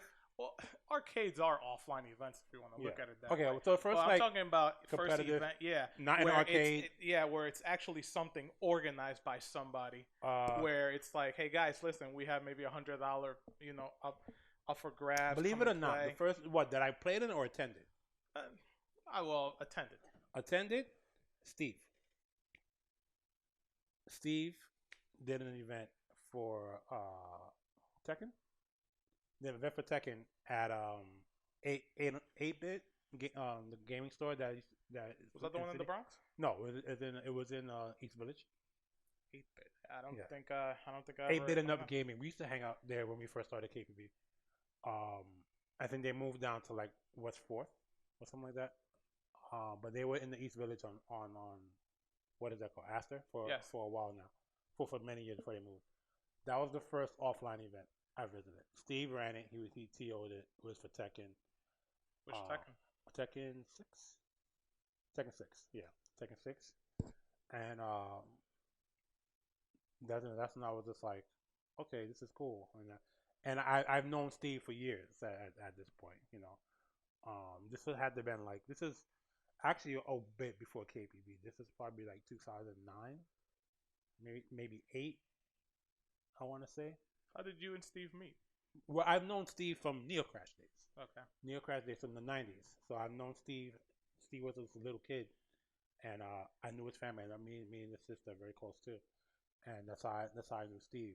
So that's why we have the age difference because I met him through his sister. His sister's close in age to me, and his sister's also a gamer. One of the first female gamer tag. I don't know what gamer tag. It's probably something with cherries or something, but that's her thing now. But she used to actually kick butt in some X-Men Street Fighter. I used to watch her kick butt. She couldn't be me, but I used to watch her kick butt. And how they say for a girl, Yeah. I'm not gonna say she's very good for a girl. She's very good because she beat a lot of people. And then whoever she didn't beat, I would jump in. To intimidate them. It was the thing to do. That's what we did. We had each other's backs in the arcade. If someone beat us, we avenged them. So how many players? Small event. It was quite a few players. I would say it was at least 20 something players.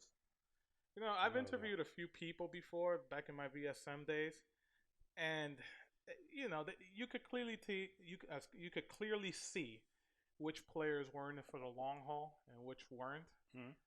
And I interviewed these two guys. I forget their names. They were probably in the MK9 community for maybe 2 months, and they realized it just wasn't for them. Mm-hmm. When you first attended an event, because I asked them, I actually do remember this, and they saw the environment. And I remember their reaction was, it's like, man, you could clearly tell there are a lot of awkward people here. You know, some of these people, maybe they got something wrong with them, or maybe, there's just something going on here. Maybe it's the funk. I have no idea. How did you feel around the people when you first met them? Like, or do some players look at it as like, hey, you know what? I'm among my own, as in gamers. You know, do I have to look down on people just because they may be socially awkward? Because we know the gaming community has a ton of socially awkward people. It's a mix. It's a mix. It's not a whole. Everyone there is not socially awkward. It's a mix. People that play fighting games come from all walks of life and all types of personalities. So yeah, you got the introverts and the socially awkward people that do attend events, where the game itself is really their only form of communication. Is how they communicate, how they express themselves. Because they don't know how to do it in a social setting. But they're willing to withstand the anxiety of being in that setting just to play their game. And then you got people. I thought I was, for lack of words, I guess, a cool person. You know, I didn't feel any way about it. I didn't feel like I was out of place. I didn't feel like, oh, this is too nerdy or geeky for me. Even though I could see someone feeling that way about it, I didn't. This was my life long before I started, becoming really involved since the '90s. It was the same setup. You go to arcade, you got some dude. You got the hood kids, right? Oh, of course, they're yes. from the hood. You ever beat a hood kid in a fighting game? That's Yes. real beef. Yes. Okay. I had a guy wanted to beat me up because I scrubbed the floor with him in Tekken 2. A grown ass man. And I actually got out of it somehow, and I actually ended up teaching him some stuff, and me and him became really cool people. The best thing that ever happened to me, where I used to play, again, there was a little, we like to call it Little Mexico around there. Mm-hmm. And I used to play Marvel 2 with a lot of Mexican gangbangers around that area. Mm-hmm. And the best thing that possibly happened to me is I spoke Spanish, and, I was cool with them. Yeah. But I knew when to back off because I used to beat their asses all the time. Oh, I had that problem. I used to go to. I think they respected me enough to the point where it's like, you know what, it's just a video game. Let's just calm down. But I have come close to getting my face slashed by some of those guys, Listen. and it's just like, hey, let me just back off. I don't, I used to go to Flushing, okay, to play dudes in KOF 99. Yes. Right. In Flushing, I had to deal with Latin American dudes, and then I had to deal with Korean dudes. So it was two crews that already had beef with each other playing these games. And you're in the middle. Yeah, here my black ass comes into the arcade. Flushing used to have a really cool arcade. For some reason, I wish it was still around. Like, that was one of the first places I played Virtual On. You remember that game? Oh, of course. Yeah, I didn't know how to play for shit, but I loved that game. That game was so cool. By the way, if anybody's hearing some clanking right now, forgive us. That's rain, but nothing we could do. It's a rain. Let it rain. Yeah, like, it was real. It was survival. Like, I definitely seen kids get beat up for being too good. Like, I remember Daigo came out with a story about that, or like some revelation about that. I think a little under a year ago, and he said that when he was younger in arcades, he used to get bullied and beaten up because he would beat people. Yeah. I understand that fully because I used to have that talent of beating most people in my arcade to the point where they wanted to fight me. And I may have gotten into one actual physical fight that I was able to take care of myself. But then again, I had the benefit of always being a bigger kid, so I didn't get into many fights to begin with. But I definitely had the animosity. People were very mad at me. I remember playing Tekken 2, and there used to be this local guy who worked as a butcher. So he'd always come after work with his bloody meat jacket, and he smelled like meat blood. And he's already here for war. Yeah, he was a June player, and he thought he was nice. And we used to scrape him, and he used to be so upset. So he was to the point where I would see him playing when I'd be like, yes, I'm going to beat this guy today, and he would get so upset. And then we would beat him, and he would just walk off. I remember in Giovanni's, there was this one guy. I mean, I never took pleasure in doing it, but I know some of the others did. He clearly had mental problems. He just loved playing fighting games. He would actually reenact everything on the screen, and some people just loved, beating him and laughing at him because, let's be honest, the majority of us are assholes. Listen, there was this guy. I have to say this. There was this guy in Neocrash His name was Lenny. I remember him. I think I remember. Lenny was like this. We used to call him asexual because he just seemed like he was not interested. So we had like hentai, because it was a kind of Yeah, yeah. porn, and they would tease him and like show him hentai, like, oh, so he just seemed like he was totally non into sex or anything. So we just called him. They called him asexual or whatever, right? He used to when he would play. He was a pretty good player, but he just hated playing people. He didn't like to play people. He just liked to play the CPU. So it was like he would be visibly upset if he's playing the CPU and someone came and joined in. I would never play him because I liked him and then I could beat him, so I didn't. But he was pretty good in his own right.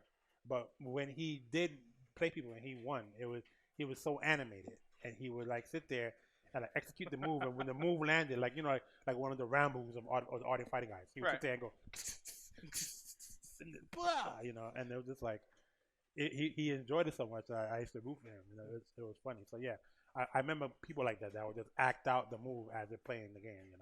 Like going back a few topics to working behind the scenes, we already the event in Atlantic City. Mm-hmm. I mean, you said it was just a nightmare Mm-hmm. with everything that was going on. Another event that was a nightmare last year. Maybe it was a year. Maybe 2018. I think it was 2019. What went wrong with Defend the North? Oh man. Or is that too much of a story? Are we going to be here 3,000 hours talking about this? It's not so much that. I just, despite everything that has happened, I do have a level of respect for Andy.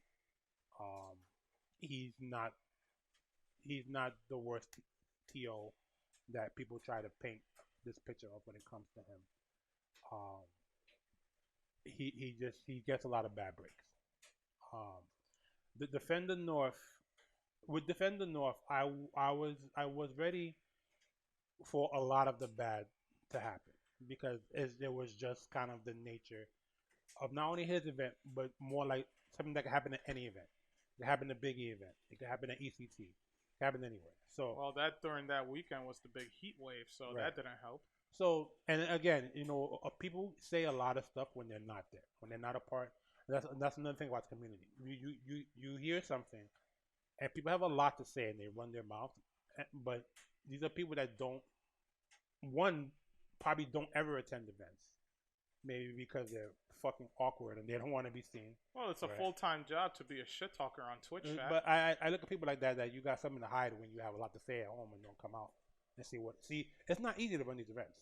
A part of me still would like to host my own major one day, if it's feasible and it makes sense. But it's an undertaking. It's a lot. Or it could be a logistics nightmare. It's definitely always a logistics nightmare. You can't perceive to think of the thing that could happen, right? And this was the case with this particular Defender North. I know they had their documents and plans in order, whatever. I guess what they didn't realize as an organization was that the building was going to limit the amount of outside food and beverage being brought into the venues.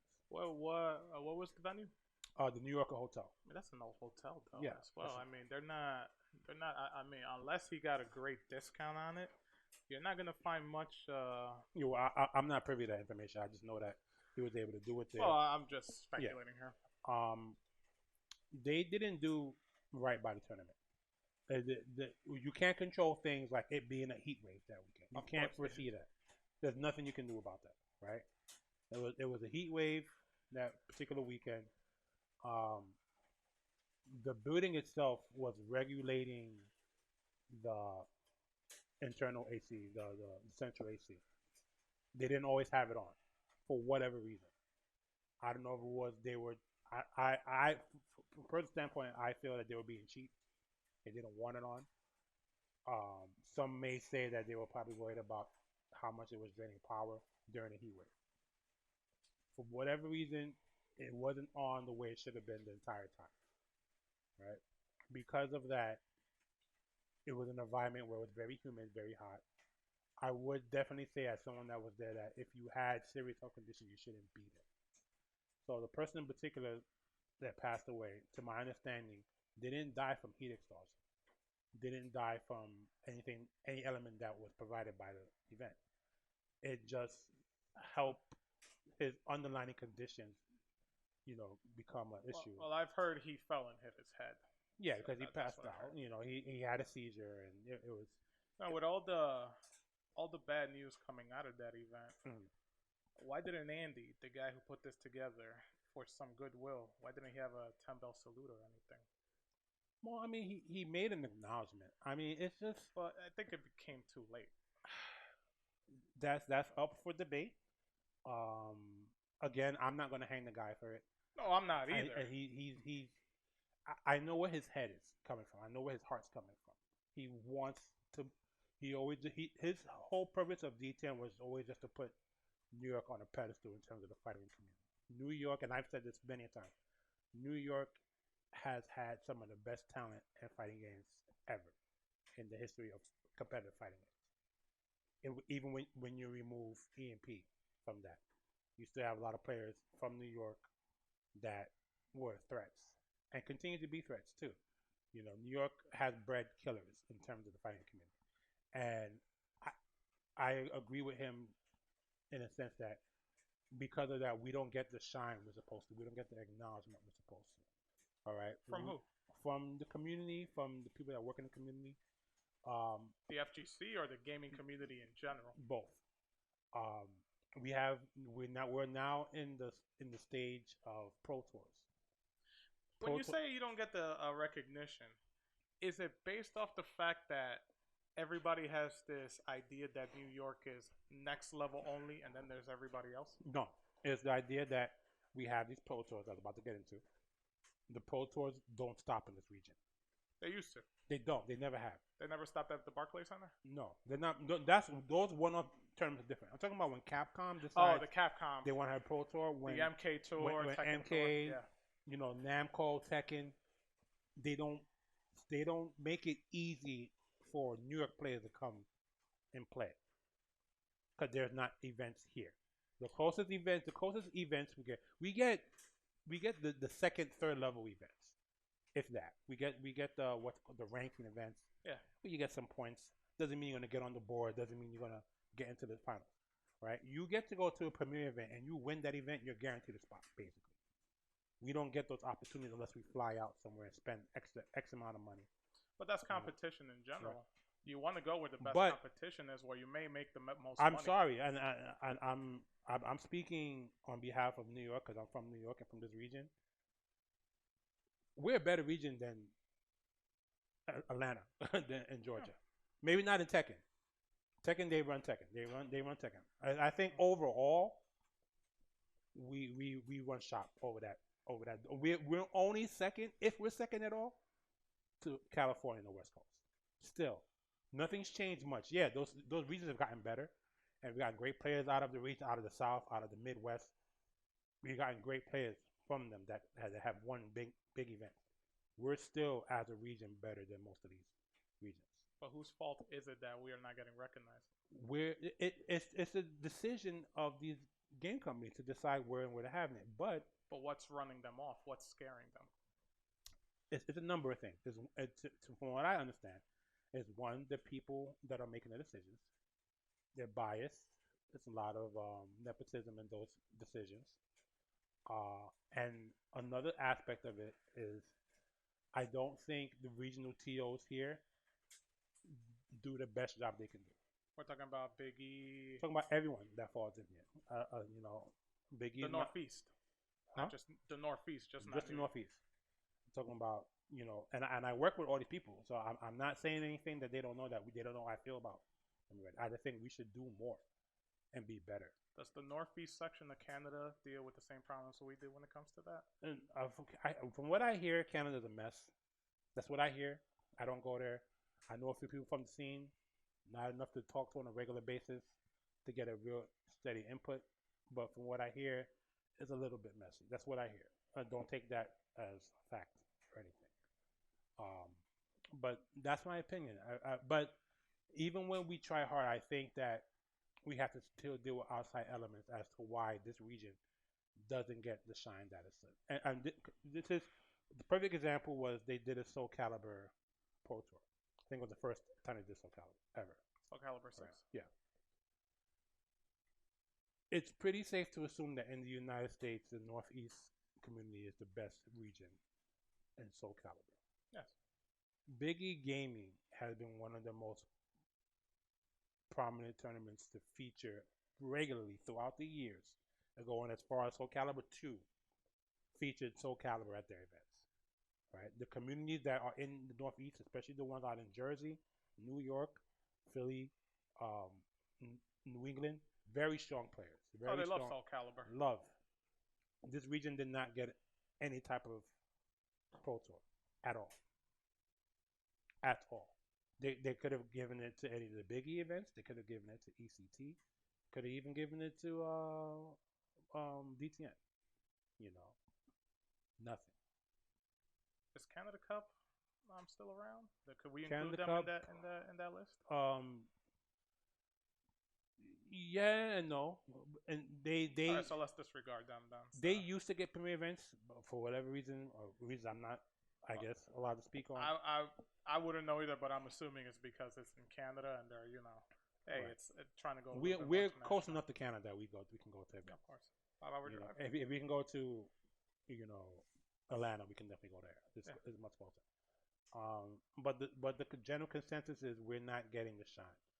If you want to take an even in-depth look at it, a lot of the events are ran by people of color. I believe, like anything else in this society, there is a level of racism in this community. It's very silent, it's very under the table, but it's there. And I hope that can change, and we get out of that somehow, and that's part of it. And hopefully it'd be better. But I entertain that the players are the ones that are really paying for their suffering. They're the ones that gotta get. They need sponsors. They gotta get flown out to Florida. I get flown out to California. Gotta get flown out to Atlanta. Listen, I don't know how sponsorship in the gaming community works. I know it more from the sporting community. When some of these players get sponsors, do they maybe know that they have to change their tune a little bit? You're being sponsored by a company. Well, I can't go on with this crazy stuff. Well, most established sponsors, they have a code of conduct, like anything. Like if you're a pro sports athlete and you get an endorsement deal, you have to maintain what's called a morality morality clause. Morality clause. Thank you. You have to carry yourself a certain way in the public eye because you represent a brand. And if you decide one day that you want to, be a racist or you want to be a sexist, you're an extension and reflection of the company you're serving, which makes them look bad. So of course, as you go into those situations, you're going to get removed because you violated the clause. There is a level of that in eSports, not as strong because I guess there's not as much money involved, but it's there. And you see it all the time because of the allegations this whole past month. A lot of players have been dropped from their sponsors, because you have to maintain a level of, moral decency. Well, that's a topic we're probably going to end up talking with on another episode of this, but how do we fix New York? Who has to take responsibility? Everybody. Everyone that's running events have to take responsibility because are people who are more organized like KPB, should they try to have more presence into things, or it helps? Or is there a fear? I'm not talking about you guys, but is there a fear? And I believe you mentioned this earlier. Is there a fear that some toes will be stepped on from people that have long been established in this community, and especially here in the Northeast, where this is a constant thing. This is a constant struggle. There is so much of a power struggle, even on the local level, that it's hard. It's very hard. I don't care who sees this and who watches this, but as far as I'm concerned, in the local community, one of the few entities I think I respect in the local community is MashFest. I respect them. I think Maxim is like he gives so much to this community. How long has he been doing? He's been doing this for what, 7-8 years now. he's been doing it a little Great after guy, by the way. a little Great after guy. we started. Yeah, awesome guy. He doesn't get half the credit, a quarter of the credit that he deserves. This guy hauls his equipment. I'm talking about some 20, 30 machines. Me and Raph drove him one time when we did the marathon over at Clarkson's. We did it. Me and you went to pick him up, I think. Yes. Yeah. Me and Raph. Oh no, you brought him back. Yeah, me and Raph dropped him off. Yeah. He Great guy, by the way. Again, I think they call him Jesus, isn't he? you know, he does it for the love. He's never been about the money. You know, and yet and still, you got other TOs in this local New York community. You know, the only other one I'm a personally leave off of this list because he's also cool people. It's Health and the tech community. I've met him only a few times, but I've heard so many great things about him. I know he's not a habitual toe stepper. Anyone else who runs events that's known in the local community has definitely stepped on toes, including our toes. Okay, and it's like the same way with it. We don't do it for the money. Like if 5 people show up to an event, we're gonna play with 5 people. It doesn't hurt our pockets. It doesn't hurt our time. You know, they'll see that we have an event set up, and because they feel that they have their name's a little bigger, their following's a little bigger, they can pull the players that are considering to come to our event to their event, and so they'll purposely book on top of us, knowing we've had this proven. This is not speculation. We've had someone literally come and tell us, "Yo, man, we're literally booking on your date on purpose." They don't give a reason why. You know, they just do it. They just do it. I don't need a reason. I can add 1,000 reasons and be right about it. The point is that they're stepping on our toes, and it's not hurting us. It's hurting the community. You're splitting up the community, you know, into two different directions for what? Because you got to pay rent. Too many Indians, not many Chiefs. Something like that, you know. It's hard. It's hard. Well, you've been going at this now for how many years now? We just passed our 9th year, June 26th. So hopefully in our 10th year, I plan to do something really big. I don't know what that is, but hopefully if things become somewhat back to normal by then, I want to do something really huge, really for the community, for us, because we deserve it, you know, and just recognize that we've been around that long, you know. And listen, man, it was fun. We're about to finish this. Yes. I'll definitely have you on again. It was great, my friend. Thank you so much. Beautiful. It was fun. It was definitely fun. That's the first episode, guys. Stay tuned for some more. This again, KPB Rodimus Prime, Rodiness as I know him. This is KPB Rafael. We'll see you guys next time. Take care.